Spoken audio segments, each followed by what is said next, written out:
Ibinahagi po ni Kuya Jerry sa amin na noon ay sumali siya sa NPA. Wala siyang pinag-aralan at dahil sa kahirapan, naengganyo siyang pumasok sa mga grupo ng NPA. Sa simula ay nahirapan siya, pero sa pagtipas ng panahon at dahil sa mga pangyayaring pinagdaanan nila, siya ay naging leader ng kanilang grupo.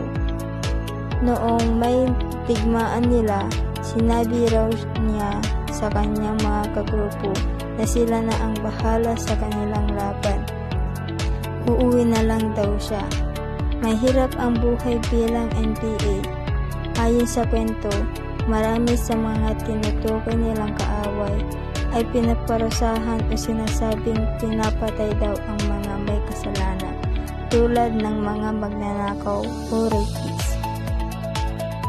Ngunit kahit sabi nilang ipinaglalaban ang katarungan, madalas may mga pagkakamali, may mga inosenteng napaparusahan at may mga desisyon na mali. Dahil dito, dala rin ng pagsubok sa armadong pagkikibaka ang takot, pag-aalaga sa pamilya at sugat na mahirap pagalingin.